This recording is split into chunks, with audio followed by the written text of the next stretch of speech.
what we have done with this project so far, and we're looking forward to hearing your feedback and ideas. Next slide, please. As a reminder, HART operates all of its programs and services without regard to race, color, and national origin in accordance to the Title VI of the Civil Rights Act. HART receives funding from the Department of Transportation and Federal Transportation Authority, and therefore must publicly demonstrate its commitment to non-discrimination in all of its programs and services. Next slide, please. HART seeks to provide opportunities for everyone to comment on proposed changes that may affect their ridership. This includes implementing strategies to collect feedback from transit-dependent populations that may not traditionally participate in areas where we solicit feedback. So please provide us with any feedback that you may have on any type of impacts to your ridership. Next slide, please. So, as I said, welcome to the virtual workshop. This study is being done by HART with our partners, the City of Tampa and Hillsborough County. With the TOD study, we're studying land use and development along the planned corridors for the BRT and the streetcar extension, with the hopes of improving transit services that connect downtown Tampa and USF. Next slide, please. So we've developed 5 study goals for this project, and these include protecting and improving the community character, encouraging a diverse mix of transit supportive uses, creating complete, safe, walkable, and bikeable neighborhoods and streets, and really ensuring context-sensitive buildings and public spaces, and then improving walkability and bikeability, all transit modes, both locally and regionally. Next slide, please. So our study progress, we've actually been working through this study for about a year. The study is 18 months. To date, we have developed a working group that provides us with feedback, ideas about how they see the communities changing and growing in the future.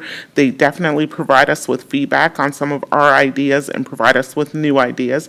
They actually meet every 2 months, and this group is composed of neighborhood organizations, commercial developers within the area, really a mix of businesses and neighborhood organizations within the area.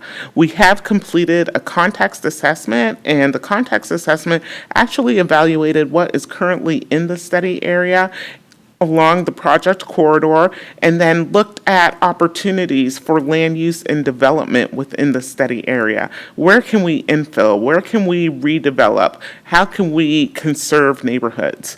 The context assessment is located on our TOD website as well as a briefing book.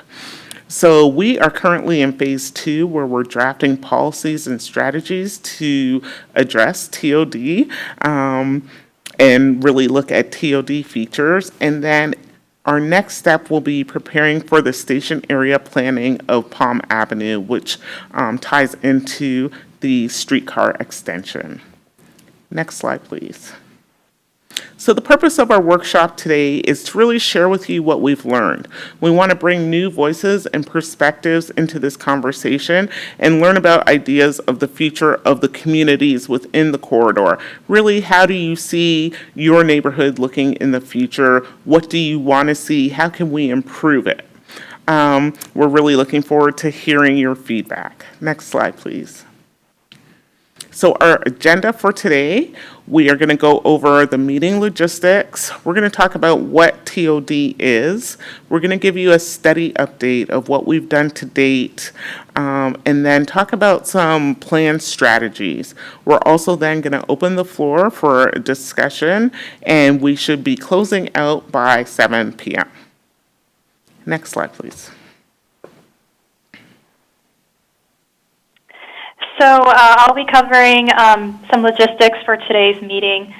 We have 2 ways to provide feedback during the presentation. there's the raise hand feature and the chat feature. And if you'd like to take a moment now to find these features on your screen, we have a screenshot on the slide that shows where these are. They're on the right-hand side of what you should be seeing. If you click on the chat window will open when you click the chat button, and you can send any comments and questions to all panelists so that we can all make sure to see. And we'll be taking breaks along the presentation to read those comments and questions out. Later in the presentation, we'll have a discussion portion where you can use the raise hand feature to speak if you would prefer. And we will queue people up to speak and unmute your line when it's your turn. And again, if you want to take a moment to find those two features on your screen, they are right on the right-hand side.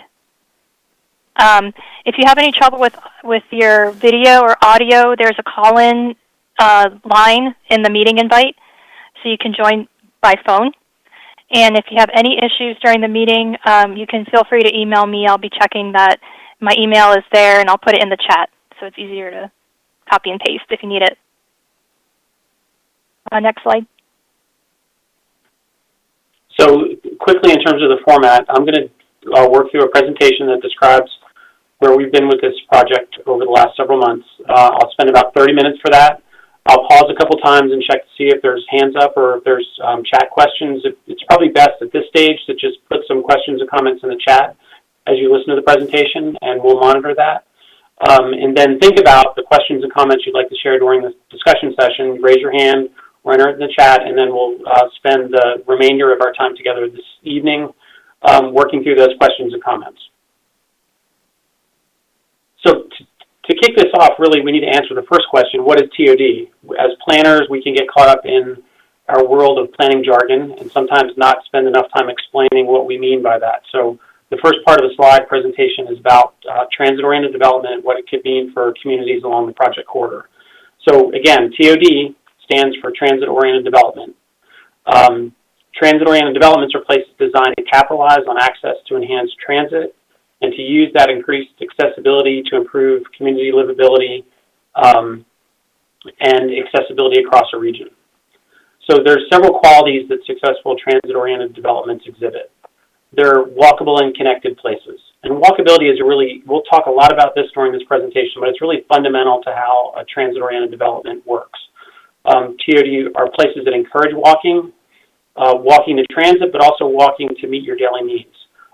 Pedestrian-friendly streets, buildings, and public spaces are what constitute a really solid, successful TOD. They're also dense and diverse. So when you think about the land uses in a TOD, you bring those complementary land uses together in a compact pattern of development. So it's possible to walk to meet your daily needs. So these are true live, work, play, learn environments. And that's what we're talking about when we're talking about density, intensity, and land use at stop locations. So it's easy to get to transit, but it's also easy to meet your other needs.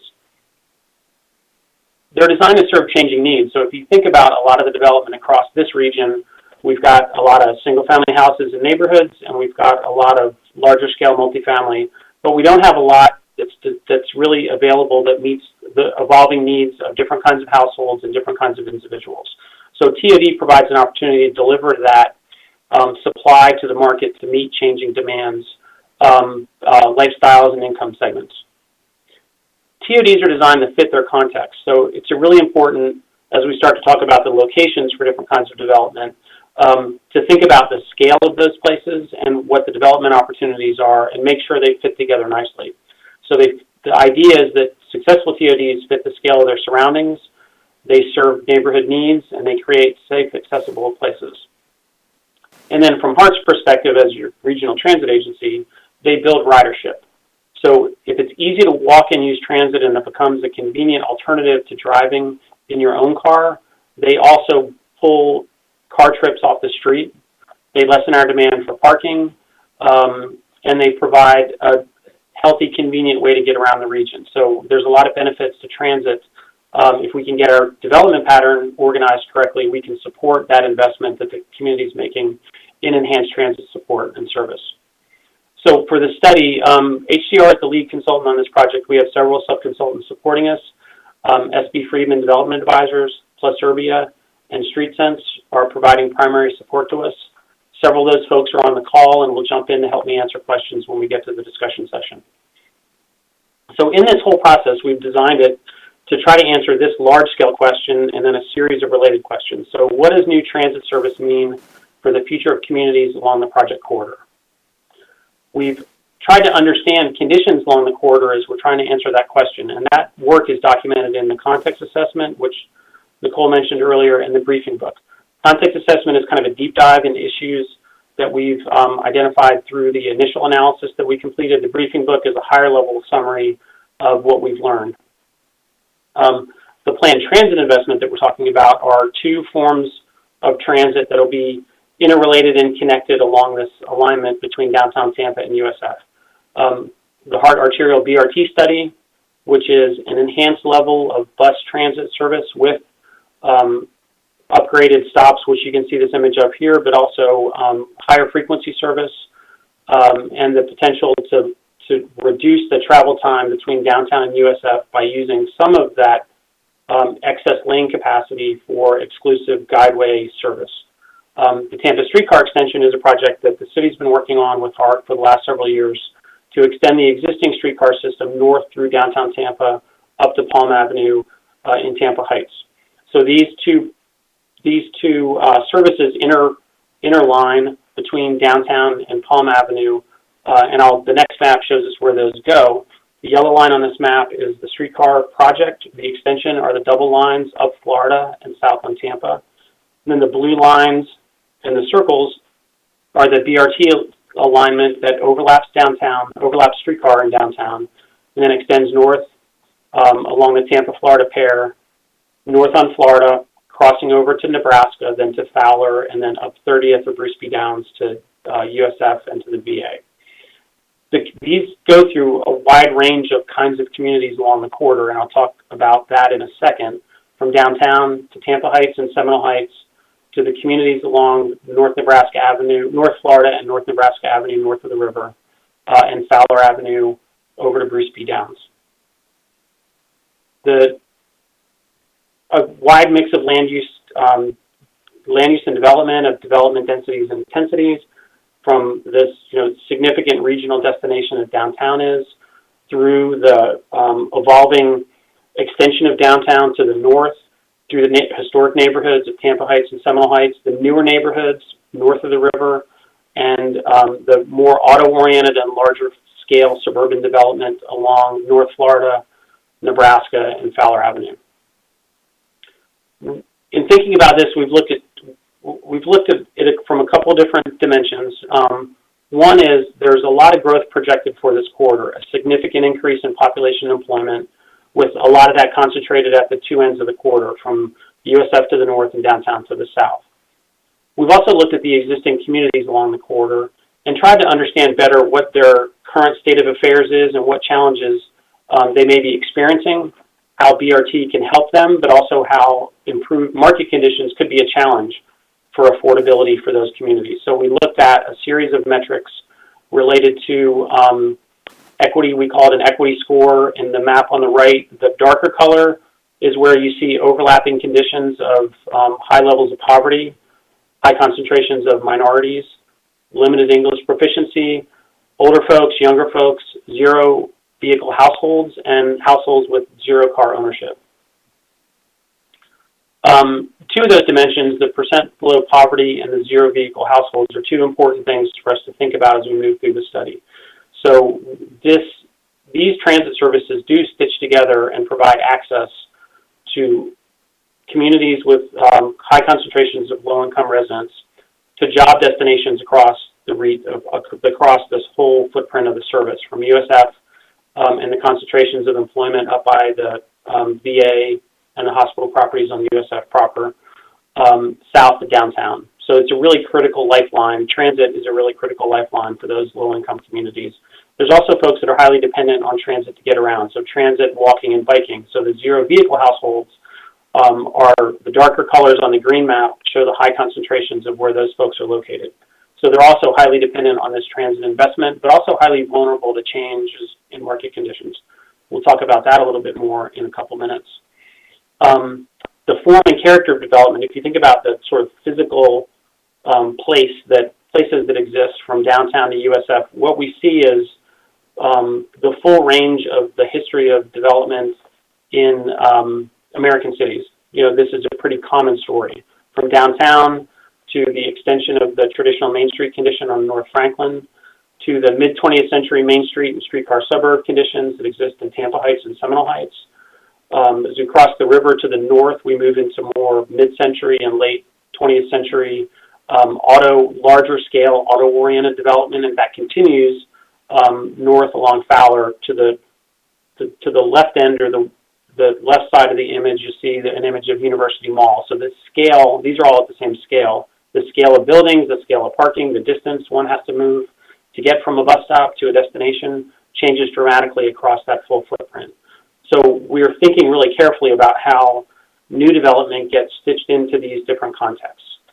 So again, it's not a one-size-fits-all strategy to make this work. We really need to think carefully about what's appropriate in different locations, what the physical challenges are to fit new development, how that relates to the surrounding neighborhoods, and what the market conditions are that are going to drive investment. As we've looked at that, we've tried to focus on the different kinds of opportunities that exist along the full project. And they fall into three basic kind of buckets.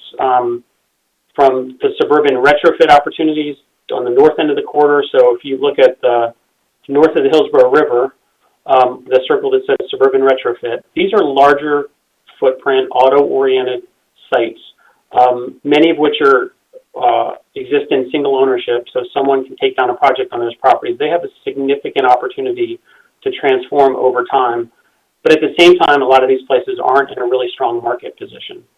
So as they start to redevelop, we want to head them in the right direction because they may not achieve full build-out in the short term. In the middle of the project corridor is the incremental infill and adaptive reuse areas. So you can see how the map changes. You see a very thin line of purple or dark red, whatever that color is, along the project corridor. And then the light pink color is all residential. So the development opportunity that exists in Tampa Heights and Seminole Heights is fairly narrow and well focused on the project corridor itself. And then when we get to north of downtown and downtown, the North Franklin area and downtown proper, then we've got larger footprint potential, but a relatively small block structure. So it's also somewhat constrained because of the street and block network downtown. And I'll sort of, when I talk about the different approaches to guiding development along the corridor, I'll refer back to these types: suburban retrofit, incremental infill and adaptive reuse, and urban infill and redevelopment. So we're in the process of drafting the plan strategies, working with the city, county, the Planning Commission, Hillsborough MPO, in looking really carefully at mobility, at affordability, and land use and development opportunity. The strategies fall into three primary categories: improving walking, biking, and access to transit, promoting housing affordability and diversity, and encouraging TOD and protecting neighborhood character. So the first question: how can we make it easy and safer to walk and bike along the corridor and to transit stops? And if you're local, you know this story, and I don't need to spend a lot of time talking about this. This is a really, to use a technical term, really lousy place to walk. The sidewalks are narrow. They're blocked by power poles and light poles. The conditions are generally poor. There's no buffer between the sidewalk and moving traffic, and in some cases, fairly rapidly moving traffic, so it's a really uncomfortable environment.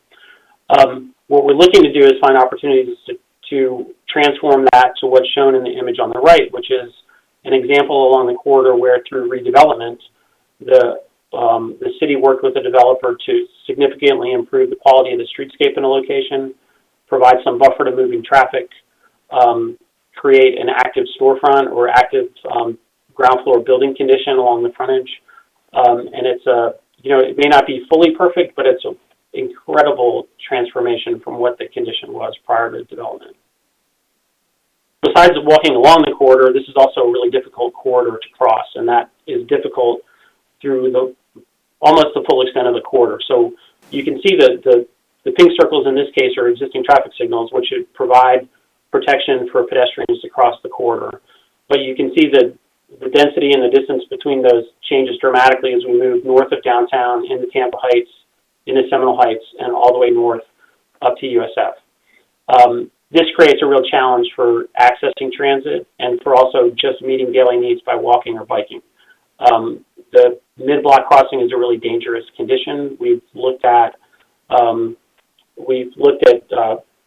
crash data that with pedestrians and bicycle involved crashes, and they're significant, and a lot of those, they're clustered both at intersections and at mid-block crossing locations where those protections are some distance apart. So we're looking at this question. We're working with HART, DOT, and the city and the BRT, arterial BRT team to try to puzzle through alternatives to minimize the distance between those protected crossings.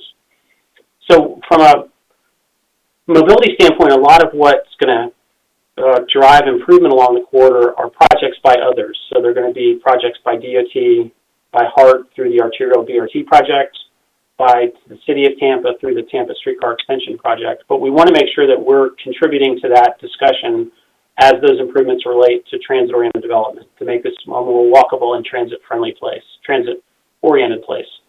So speed management is one of those fundamental concerns. We see high-speed travel. We see people try to race from stoplight to stoplight. So any speed management techniques are really fundamental to make this a more walkable place, more comfortable for pedestrians.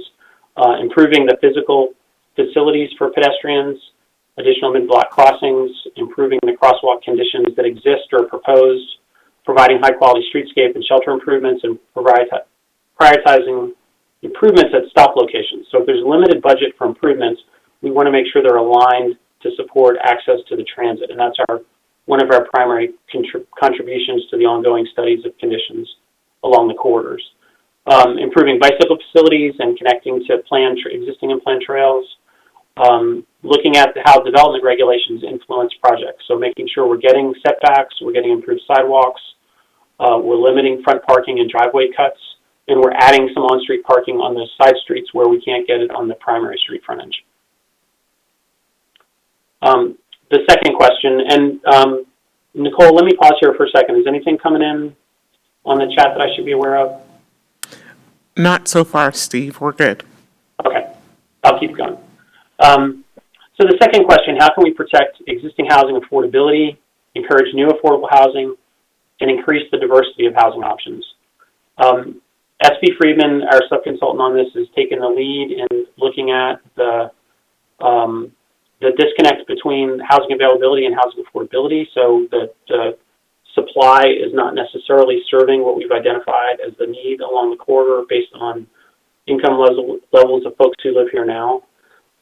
We're focused on looking at the different kinds of affordable units. The two that exist now are the legally restricted affordable housing. So these are typically mid to large scale apartment projects that have received some level of subsidy. So you have to income qualify to get access to those units. There's the naturally occurring affordable housing, which is really at risk, and we're concerned about that. And I'll talk about where that's located, but the naturally occurring affordable housing, or NOAA housing, which is planning jargon for that concept, is the existing housing that's accessible to folks in the income at affordable levels for folks in the market.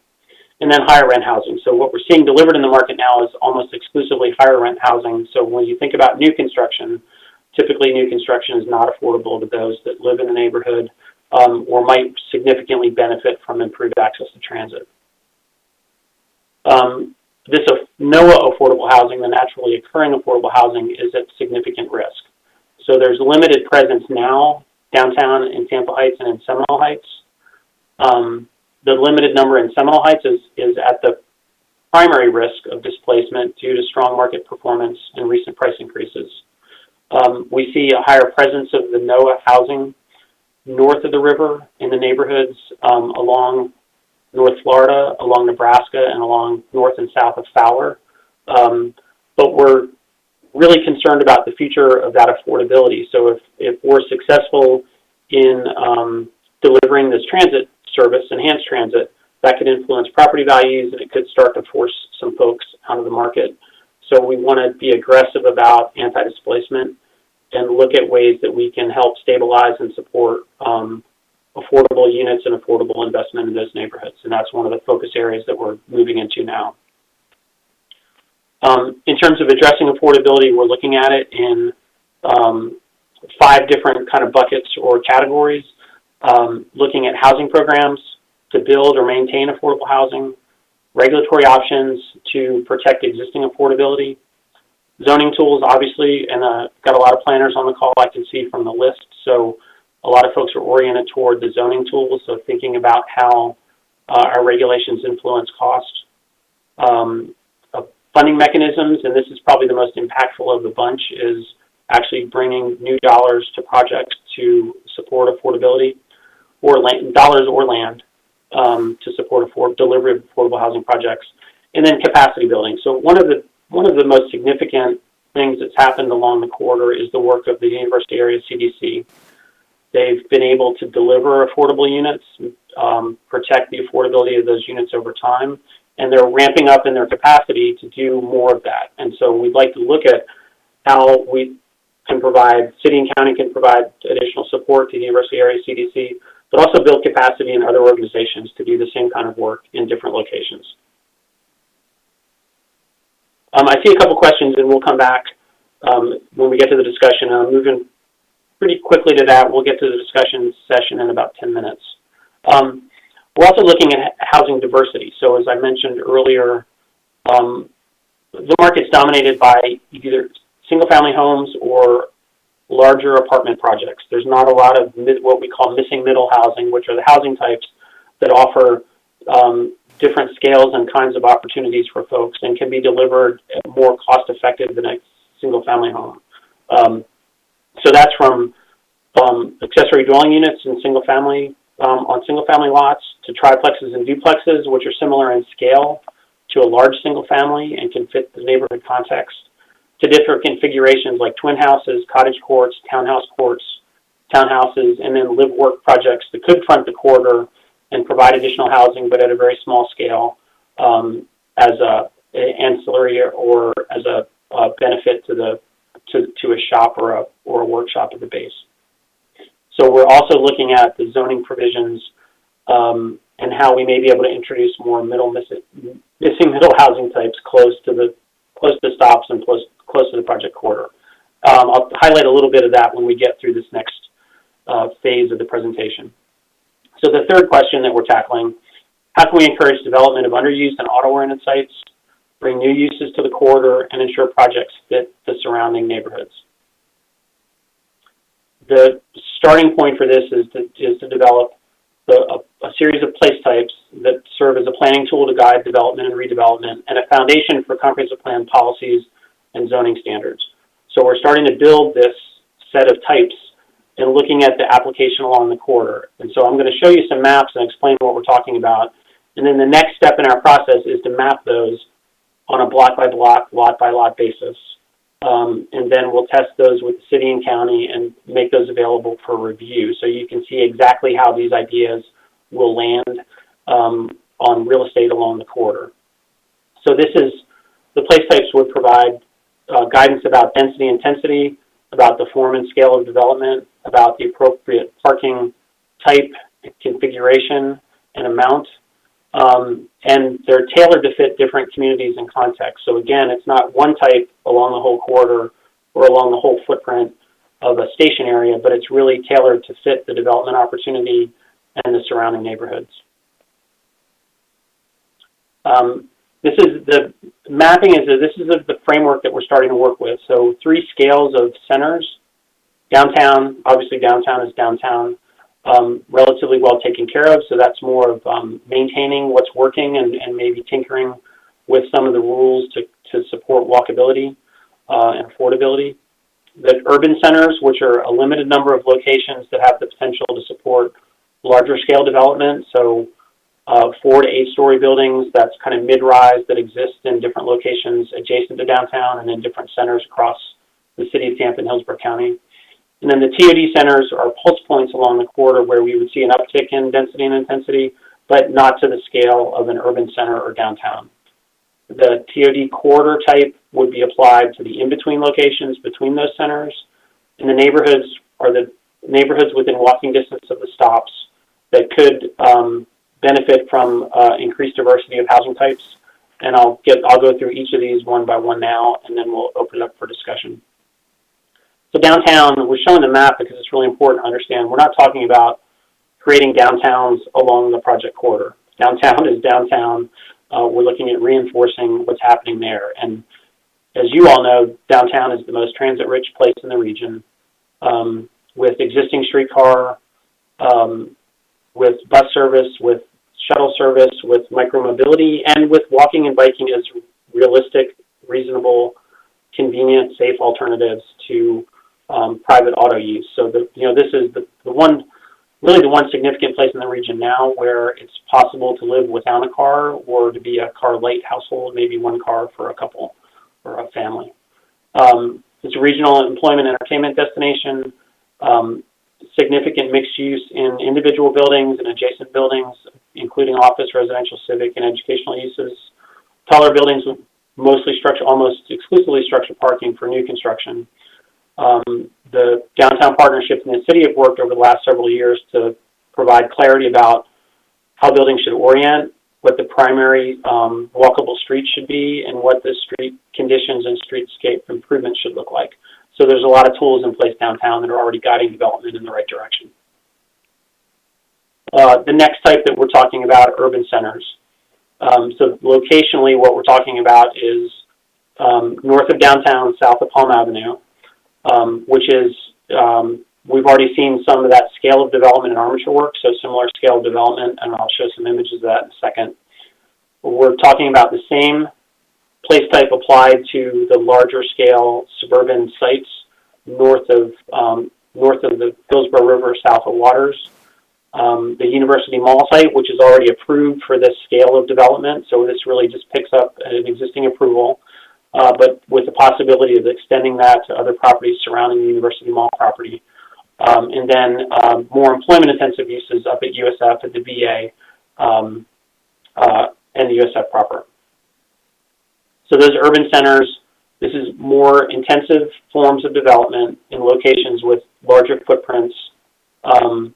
The potential to plan for phased development for the larger sites, for the larger suburban retrofit sites.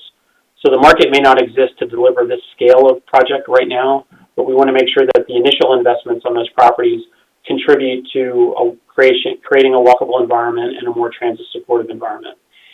So these are more the community center scale of activity with higher density housing, potential for education and employment.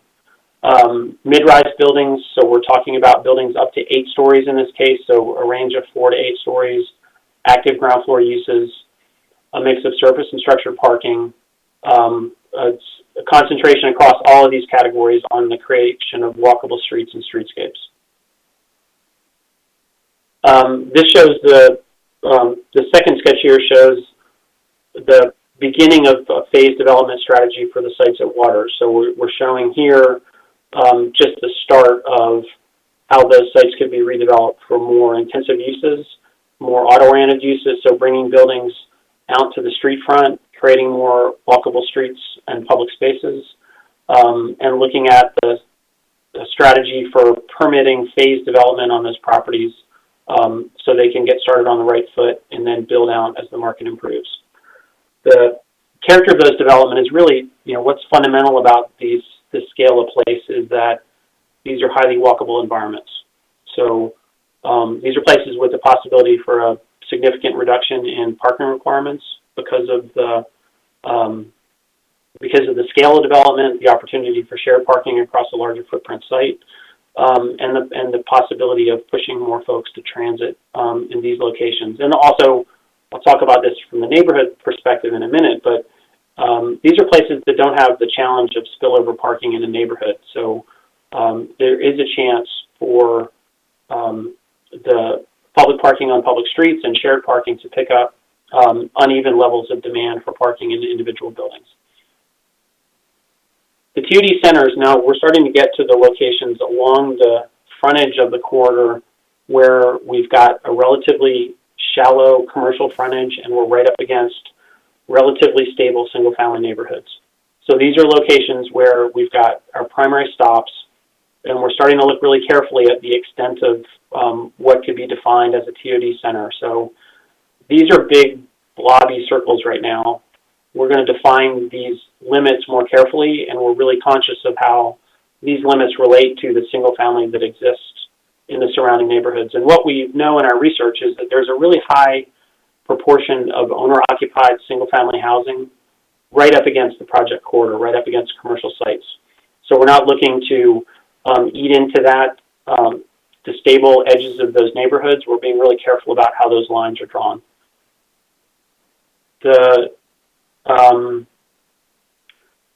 This is really infill of those frontage sites, as I mentioned, and this graphic over to the side shows that we're focused on infill on the frontage, the potential for some missing middle infill to transition to the single-family neighborhoods nearby.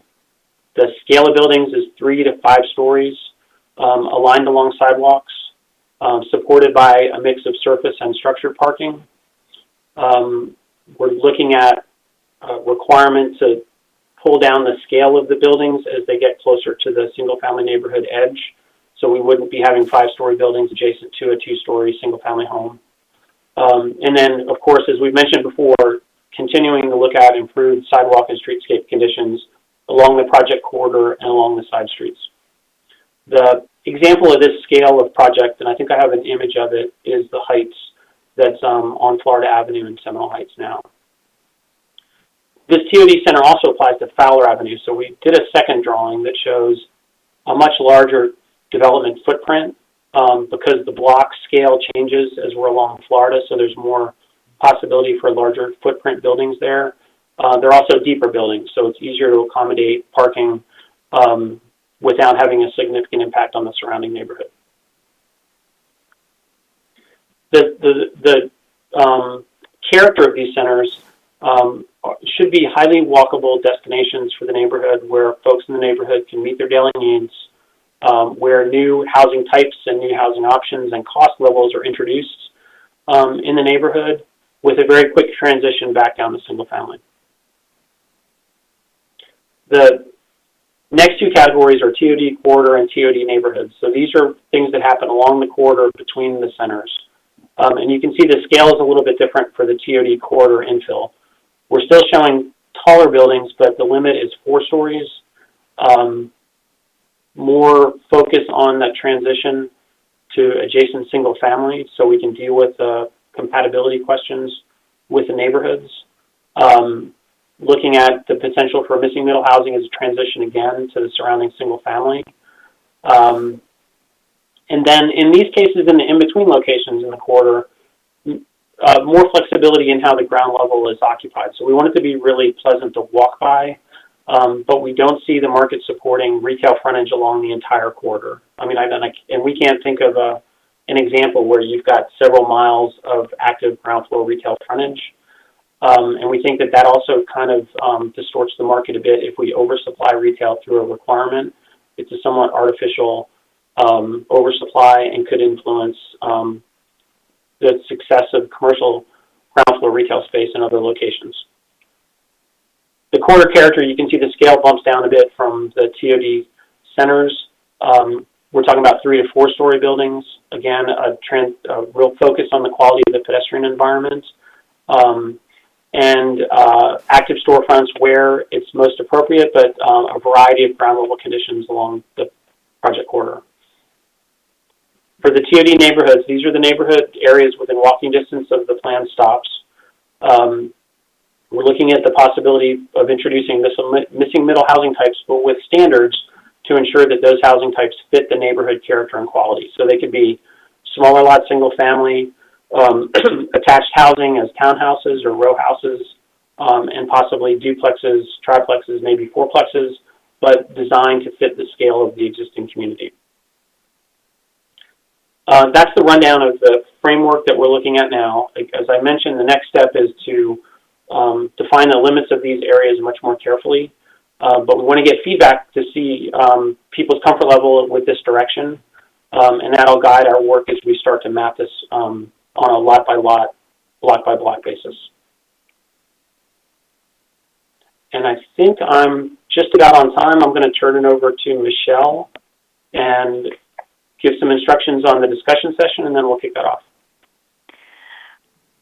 Yep. Hi, everyone. Just to recap what we looked at before, what we discussed before, there's two options for providing feedback. If you'd like to speak, you can use the raise hand function, and we show on the screen where that's located, and I can, call on people and unmute them, or you can use the chat, and we will read out the question. And right now we don't have any hands raised, but we do have a chat. Do you have any project timelines? Yes. So, and we'll talk about next steps as one of our closing slides. But what we're doing now for this is wrapping up these land use and development recommendations later in the summer. Presenting those to folks to make sure that we've caught things properly, doing a more detailed kind of demonstration plan for transit-oriented development around the Palm Avenue Station area. So that's a case where we can't design and study everything along the corridor, so we're going to do an example of how one would tackle station area planning on a more detailed and a more design-focused way, and we'll kick that off over the summer. So you'll hear more about that as we move forward with that exercise. We're still trying to balance like hands-on charrette work with online, based on people's comfort level getting together in a charrette setting. But we're looking to wrap up this whole project by mid-fall, and we'll close this out, and then this will get turned over to the city and county to develop the zoning provisions and then implement those provisions. So there's, we don't have a really hard timeline for when that would occur, but that would probably be within 6 months to a year following this project when those new regulations would actually hit the street. Thanks, Steve. We have a question from Mike Apple. The framework as you presented is fantastic, improving density in a sustainable way while maintaining neighborhood character. So sorry, a comment. Thank you, Mike. We should disclose really quickly. Mike's a colleague of ours and a neighbor along the corridor. So, Mike, we appreciate that, but we did not set him up to provide a compliment as one of our first comments. I promise we did not. We have a comment from Robin Chung, and I got it privately, so I hope it's okay that I share it. Has any thought been given to the water supply given the increased usage this plan would require? Yeah, so generally we haven't done a specific calculation of what we're likely to generate, but what we're working from a projection standpoint is the regional population employment projections, which is what the city uses for their planning for water supply. And our observation so far is that the regional projections for population employment are pretty aggressive. So I'm not sure we're going to hit those limits, but we are going to sort of calculate out what the capacity is once we apply these place types, and then a calculation from there to look at water demand and sewer demand would be easily done from that point. So that's information that we'll share with the city, and then they can check that for us. We have a hand raised. This is exciting. It's Evan Johnson has his hand raised. So I will unmute you, Evan, so you can speak. Can you hear me? Yes. Yes. Oh, sweet. I think my first question, and I apologize for missing it towards the end of your earlier question, Steve, but as far as level of recommendation, particularly as it relates to land development regulations, what does the contract call for? Yeah, we are to develop the framework for a comprehensive plan update to apply these place types along the corridor. So we're doing defining the place types, and then we're mapping those. So it's a higher level of exercise than the city has gone through in the past. So we're actually going to deliver that proposed future land use map as part of this project. And then from a zoning standpoint, we'll develop the framework for the related zoning, but we're not going to do the drafting of the code provisions themselves. So all the elements of what the control should be, we'll define. We'll be working with the city for the mechanism to apply those. So whether it's an overlay or whether it's base zone changes, we're not sure yet. And how we tackle the Seminole Heights form-based code with the rest of the corridor is also something that we need to look at. So we won't draft the code, but we'll get pretty far down the path with the tools the city can take forward to draft it. I should mention really quickly, the mechanism question is really important. Developing the Seminole Heights form-based code took quite a lot of time and quite a lot of resources, and we're not sure that that level of work is necessary to accomplish what we're trying to accomplish overall. If we can deliver a map and kind of negotiate the boundaries of those maps, an overlay may be a quicker way to accomplish the same ends. Hello. And I didn't ask for a follow-up, but I'll steal one real quick. I mean, I think part of the problem with and full disclosure, I live in the study area, but I also work with Steve elsewhere as he's I'm his client. Another county, don't worry. But yeah, I mean, I think one of the biggest problems with the Seminole Heights Code was that it was a tackle of an entire neighborhood. And I think I'm hoping that any changes to the code will be very much focused on the corridors and the areas of change, because I think those are going to be the areas where you're going to get the most bang for the buck. And I did have one more question for you, and that was just the Palm Avenue, or I think it was maybe south of Palm Avenue, for the detailed planning.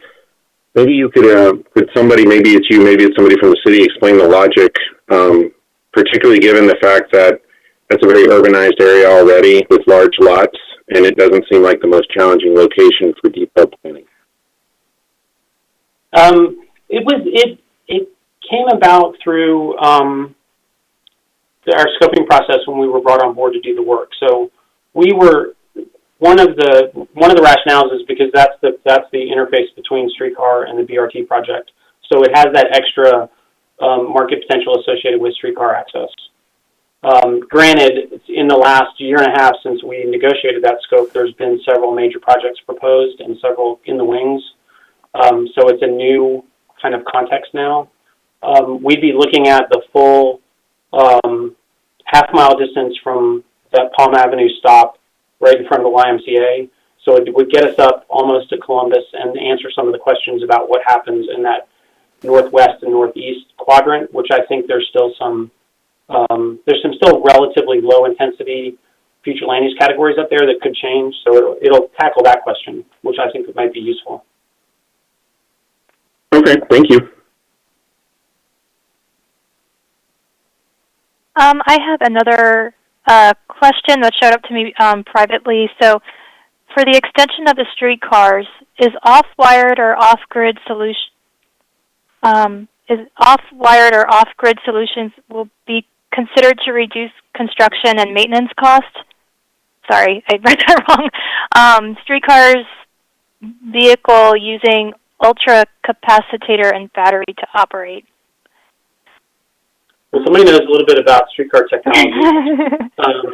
HCR also happens separately to be a consultant to the city on the streetcar extension project. So right now we're in a little bit of a limbo period until Offer Transportation is replaced by a new initiative, and we've got some money to support the project's advancement. But we are looking at and have placeholders in our cost estimates for off-wire operations. And we've talked to some vehicle manufacturers about their range, and that range is improving. So there's the potential to do a significant amount of the northern extension up to Palm and back down off wire, pick back up on wire, charge up, and then possibly even think about taking some of the existing wire down in Ybor City, since we'd have to upgrade that anyway for a modern streetcar operation. So we are definitely looking at that question, but nothing's been resolved yet. But we are carrying cost for the additional cost for the battery power for the vehicles, and we're also carrying costs as if this was full catenary or overhead wire support. So we have some buffer in there in the existing cost estimates to look at that question, and it's included in the scope of services for preliminary design.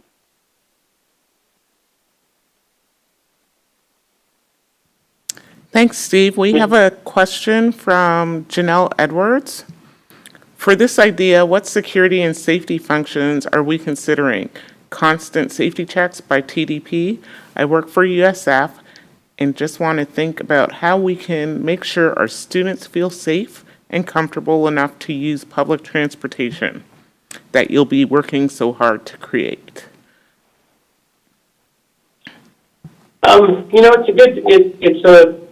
It's a level of detail that we won't get into as part of this study specifically. So we won't necessarily have a security operations plan associated with this project. There are security is a factor in thinking about the the stop locations and the stop design. So that's part of the assessment of the design for the BRT stops themselves. From an operational standpoint, HART looks at that for their existing system, the quality of their existing stop locations, look at lighting, look at visibility.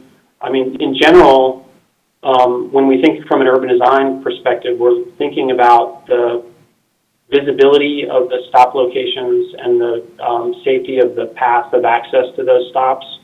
So we're looking at more active ground floor uses. We're looking at limited blank walls along those primary pedestrian paths and some other crime prevention through environmental design strategies on our project. But then when the BRT system moves forward, safety and security, especially at stop locations, will be a factor that they take on.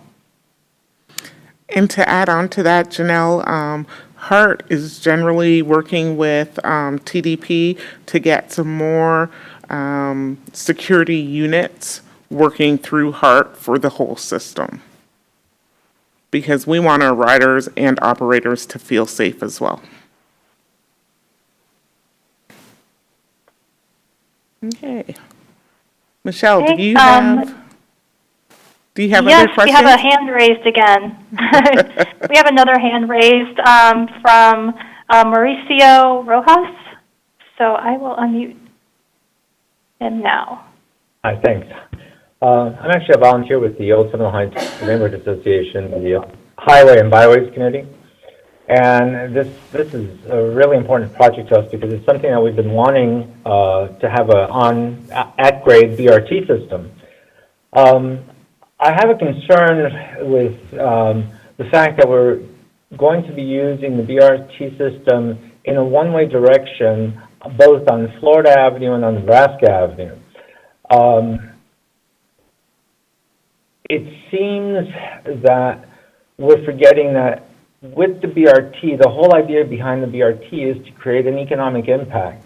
So if we have businesses along Florida Avenue, and I think it's going to be primarily from Violet Street South, where it's a one-way street, people need to get to those businesses that are being developed there.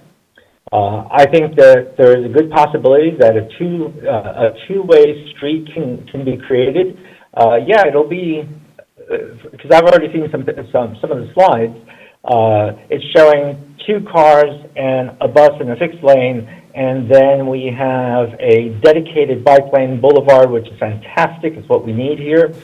But if the BRT is only going in one direction, myself and anybody else who wants to visit, let's say, I don't know, the Independent, and they want to go south on there, they won't be able to get to the Independent because now the BRT is going to be going down through the Highland Avenue, and there's really no businesses or anything on the I guess the part is Highland.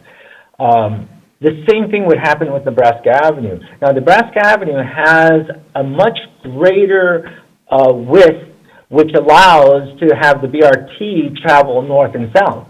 But if we create a loop that is literally just goes one way in Florida, one way in Nebraska, we're going to miss the huge opportunity that this BRT should actually make.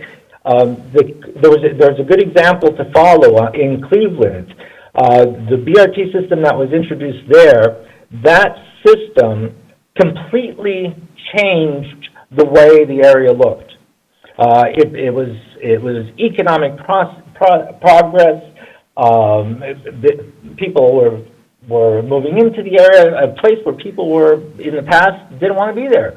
But if we move forward with the idea of a one-way direction in the heart of the small businesses and the community, we're missing a big opportunity.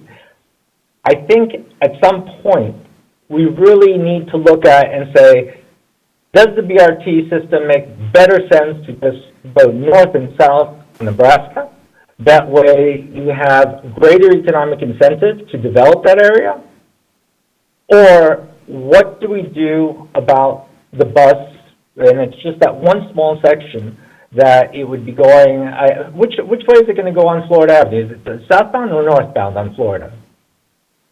Do you know? Why don't we let Justin answer the question, because I think there's a disconnect between the proposal and what you're describing. Sure. Justin, can you jump in? Yeah, can you hear me all right? Yeah. So it would be one way north on Florida Avenue to the split at Violet, and then one way south on Highland and Tampa Street south of Violet. So it wouldn't be on Nebraska until much further north in the corridor. And the specific location example at Wilder, I think, the station would be just north of that. So that would be the section of Florida Avenue that has stations in both directions. South of Violet, stations would be on the one-way pairs, so about a block to 2 blocks, depending on how tight they are, straddling, between the one-way pairs. And what we've done further south in the corridor, because of that specific concern that all of the generators or the generators of ridership are most likely going to be on the Florida Avenue side of the corridor, we are going to do a left side running BRT so that the distance to the generators on Florida Avenue are much less. You're about a block from that to reach the southbound stations, and then it interlines straight into the streetcar. I think I hit most of them, but I may have missed one of the calls. I think you did. I think the other question, and I posted this at T-BART, I posted this at MTO, and I really want to drive this home with everyone. And that is, what would we be doing to attract the white-collar worker? Everybody assumes, and this is, I'm going to just be totally blunt, in the South, buses are for old people, disabled people, black people, brown people. That is the way it is. That's the way it has been. We need to move out of that mindset that BRT and buses are for white-collar workers as well. I'm from Connecticut. I know what it's like to ride buses. I know what it's like to ride trains. And it's not just for, and I know this is a political issue that you can't answer, but I would like to see some real outreach to, let's say, like the West Shore Alliance, the Downtown Tampa Partnership, so that we get people riding these buses. But I think this is a very, very good first step. I like the idea of what you just said about how we would be able to make those connections. But again, I'll just emphasize is that we need to get the white-collar folks getting on these so that we have some sustainability. Otherwise, it'll continue to be what it has been, basically a charitable service, because we think, well, those who are less fortunate still need to get around, and that is true. But HART has an excellent, and I mean excellent, program with HART Plus. I happen to use HART Plus, not all the time, but on the occasions that I need to. So as someone who is disabled, who does have mobility issues, the HART Plus system is fantastic. And it should not, we need to make sure that when we're targeting these areas and we're targeting the bus system, that we go after white-collar workers. Thank you. Thank you. I would like to say that HART bus service is not a charitable service. It's a service that people need and use. People pay for this service and they want good service. On top of that, I would like to share that I think this study, the TOD study, is something that is being used to draw people into taking transit. So we are trying to do what you are asking to get more people involved in riding transit by providing TOD centers, neighborhood centers, making it easier to take transit than to take a vehicle. So I do think that this study will be a catalyst to get those things done. Thank you. Okay, we have another comment from Janelle Edwards. Are there any ideas in the works to have a connecting metro rail or anything similar to this idea to assist with the new Tampa Bay growth?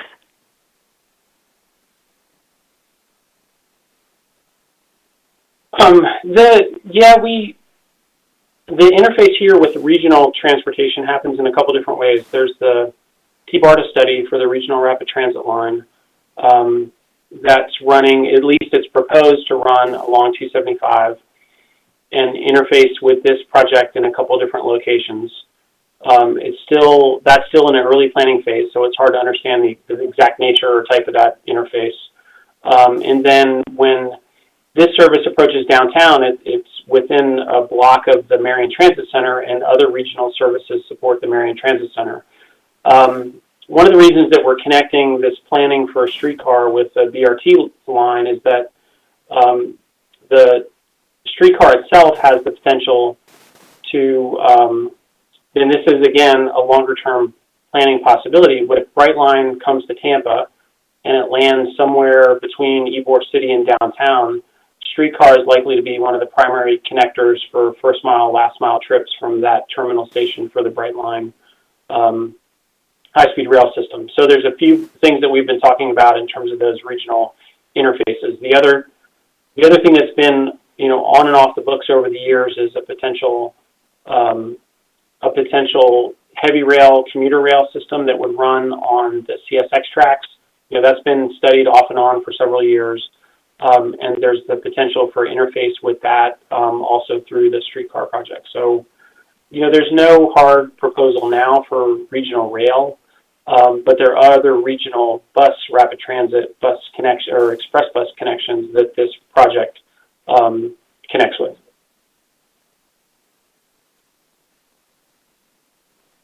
Okay, we have another question in the chat from Evan Johnson. What types of strategies are being considered related to affordable housing as part of this study? Is there any consideration of implementing these strategies in advance of any larger infrastructure improvements? Caitlin, can you talk a little bit about our approach to the affordable housing toolkit, and then I can tackle the second. Yeah, of course. Yeah. Sounds good. So we are in the process of developing a best practice toolkit. It accounts for about 20 or so tools that are regularly used by communities throughout the nation to tackle this affordable housing challenge. Steve had mentioned it includes housing programs. That's things like community land banks and trusts, down payment assistance, public land disposition programs like that. We're also looking at regulatory options which help preserve affordable housing, deed restrictions, tear down taxes, programs like that. We're, of course, considering zoning. Steve talked about this a bit in the presentation, consideration of missing middle, accessory dwelling units, but we're also considering entitlement incentives like density bonuses, reduced parking requirements. And then one of the main components is really thinking about funding mechanisms, housing trust funds, how you can use CRAs to support affordable housing, and tools to really help find a new source of funds to support either new construction or preservation. And then we're also considering capacity building tools. So use of CDCs, community engagement, just education to really combat that NIMBYism that we see. As part of our toolkit, we are looking at we're creating a dashboard essentially where we're identifying whether each tool could be used to support new development or preservation or both. So when we're thinking about tools to support preservation, it's really getting in there before TOD is implemented to prevent displacement. So to the extent that tools are used for preservation, it's thinking about where the market pressures for the residential market, where is it really strong, and putting upward pressure on prices that could lead to displacement in the future, and how you can put these tools in place to prevent that in the future. Yeah, so the you want to add to that? I was going to say the question about timing is and there's nothing specifically related to the way our land use recommendations, development recommendations, or affordable housing recommendations are associated with the project itself. So the notion is even if for some strange reason this project, the transit project, got delayed or derailed, we still think it's a candidate corridor to create and support future investment in transit. So we would see these being implemented as recommended, even if there was a delay in delivering the transit enhancement. And probably the sooner those land use and especially the affordable housing controls are in place, the more they have a chance to mitigate against any negative effects of the transit investment on the market. When I say negative effects, I mean negative effects on affordability. That's likely to have a positive effect on the market, which could reduce affordability, especially in the neighborhoods to the north. I just wanted to, Steve, do a time check really quick. We are at 6:40. Just wanted to point that out. We'll have to start our closing soon. But we have one more question in the chat from Evan. How is the limited FDOT right-of-way being addressed south of MLK? The sidewalks are limited. Any consideration of moving the curb line? I'll let Justin tackle that one because that's being addressed most directly in the BRT planning work right now. Sure. So for the most part, from Palm Avenue to MLK, the portions of the study are being designed under a separate contract, but for a long story short, the curb is estimated to be moved on one side of each of those roadways. As it currently sits on Florida Avenue northbound, the east side curb would be moved into the roadway, so kind of taking the bike lane to make the sidewalk wider and allow for the station areas. And then on the southbound section of the BRT from MLK to Palm, the westbound side of the roadway curb would be moved eastbound, similarly taking the bike lane, but to create a shared use path along that side of the road. And then the stations would be in line, similarly to how the streetcar would be further down, where there would be parking along the guideway with a station in certain areas instead of parking. There would be a similar kind of arrangement for the left side running BRT on that section. So yes, the curb would be moved on one side of the roadway as it currently sits in the cost estimates for the capital BRT project.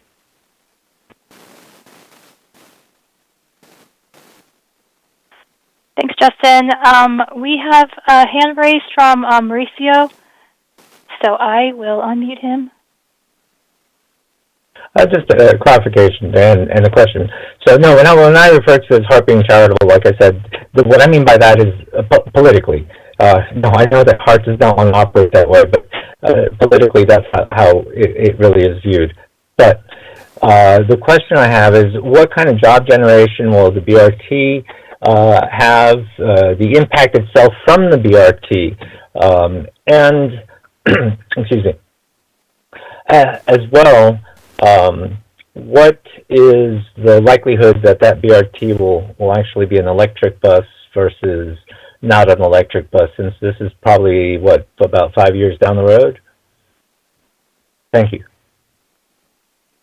Yeah, the impact on employment is, we haven't done any analysis to try to estimate or project a change in the levels of employment based on the introduction of the service. I think our focus is on connecting the neighborhoods along the corridor and those, pulses of residential density downtown, north of downtown, and up by USF to the job destinations that already exist along the corridor. So it's really easing access and converting what's likely a car trip now to a transit trip to access those existing destinations.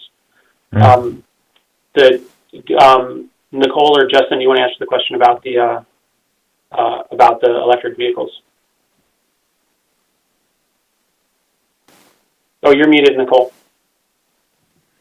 Sure, I can answer that question. So HART is moving towards electric vehicles. We recently won a grant last year for 3 electric vehicles. Those will be implemented, we're expected to implement them early next year. So that's very exciting. When we're looking at the BRT, we're definitely, I would just say in general, HART is moving towards having more efficient vehicles, more environmentally friendly vehicles. So we will be adding more electric vehicles to our fleet. That's anticipated, and more environmentally efficient vehicles to the fleet as well. Now, to say that we're going to designate it to specifically the BRT, that's generally not how we work because of Title VI, and we want to make sure that everyone is getting all of our services and they're getting them equally dispersed throughout our ridership, throughout where we provide service. Well, thank you. You guys do a great job. I use HART all the time, so I'm very happy with what you guys are doing. Thank you. Thank you. We're at 6:45, so we have a closing out time at 7. We can take a couple more questions if anybody wants to jump in now. And if you all are good with where things stand, we can move to the closeout. So let me pause for a second to see if any other hands go up or if anything is entered into the chat. Nothing new in the chat, but just wanted to double check with Evan that his hand is up. But did you have a new question, or was that the old question? Okay. I think that was the old question. Well, we'll go ahead and move toward the closing, and then if you think of anything as we're doing that, add that to the chat and we'll pause. Otherwise, we'll move toward closeout. So I want to thank everyone for participating in the TOD virtual workshop. Your feedback was fabulous. We had some great discussions, some good ideas flowing. I also want to let you know that we are doing a survey. I know this was a lot of information to take in, so please remember that this workshop was recorded and it is available to review on YouTube. So our next steps are a survey on this workshop, the ideas presented here, the plan strategies, how things look. We want to know what you think about it, how you feel about it, if you think it actually works with your community. Our next steps, we will refine the strategies and recommendations, and then we'll also start preparing for the plan for the Palm Avenue Station area. We plan to finalize the project in fall of 2021, and just so you know that we will share all project updates with those that attended this workshop. Thanks again. And if we can do anything to help bring information to this project to neighborhood associations or other business or community groups, we're happy to come out. Either HART staff or the member of the consultant team can come out and give a briefing and take some feedback.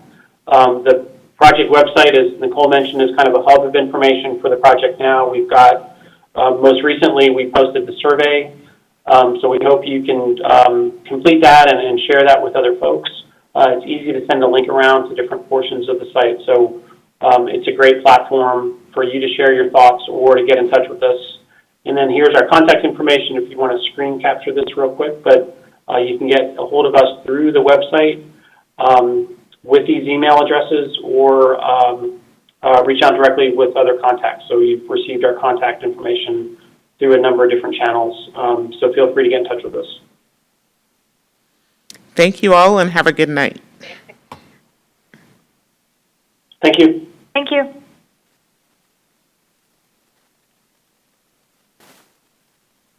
Thanks for using WebEx. Visit our website at www.webex.com. Thank you, Danielle.